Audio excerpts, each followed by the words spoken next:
ഇന്ന് രാവിലെ പുലർച്ചെ ബഹുമാനപ്പെട്ട ജഫരി മുത്തുക്കോയ തങ്ങൾ അവറുകൾ സയ്യിദുൽ ഉലമ നമ്മുടെ സമസ്തകളുടെ ജമീഅത്തുൽ ഉലമയുടെ അഭ്യുന്നതരായ പ്രസിഡന്റ് തങ്ങളുടെ കൂടെ ഞാൻ മസ്കത്ത് എയർപോർട്ടിലാണ്. അപ്പൊ തങ്ങളുടെ ബാഗും തങ്ങളുടെ പാസ്പോർട്ടും കാര്യങ്ങളൊക്കെ ഞാൻ കയ്യിൽ പിടിച്ചിട്ട് പിന്നെ എമിഗ്രേഷനിലേക്ക് കൊണ്ടുപോയി തങ്ങൾ പെട്ടെന്ന് അങ്ങനെ ഫ്ലൈറ്റിലേക്കുള്ള ഗേറ്റിലേക്ക് കൊണ്ടുപോകാൻ വേണ്ടി ഒന്ന് ചെറിയൊരു ഖിദ്മത്ത്. അപ്പൊ തങ്ങള് എന്ത് തന്നെ പറഞ്ഞാലും ഞാൻ ബാഗ് വാങ്ങിച്ചു, തങ്ങൾ എന്റെ കയ്യിൽ നിന്ന് എന്റെ പാസ്പോർട്ട് വാങ്ങി. എനിക്ക് കൈ ചെറിയ പൊട്ടുള്ളതുകൊണ്ട് ഈ കയ്യിൽ വെയിറ്റ് പിടിക്കാൻ പറ്റുന്നില്ല. അപ്പോൾ തങ്ങൾ എന്റെ ഒരു കയ്യിലുള്ളത് തങ്ങൾ പിടിച്ചു വാങ്ങുന്നു, തങ്ങളുടെ കയ്യിലുള്ള ബാഗ് ഞാനും പിടിച്ചു വാങ്ങുന്നു.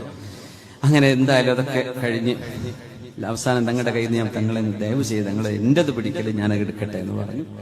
അപ്പൊ തങ്ങൾ പറഞ്ഞു, മോനെ നിങ്ങൾക്കറിയോ, ഒരു ഖാദിമ കൂടെ ഉണ്ടായാൽ നമുക്ക് അഹങ്കാരം വരും. ഒരാള് നമുക്ക് ഖിദ്മത്തിലുണ്ടായാൽ അതൊരു വലിയ ഫിത്നയാണ്.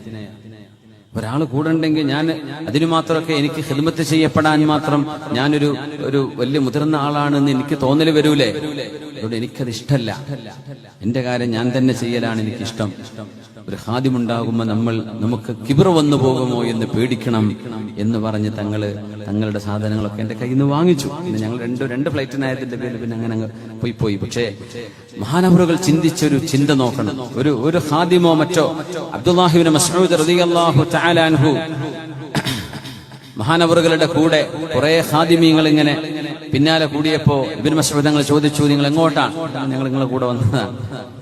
പറഞ്ഞു,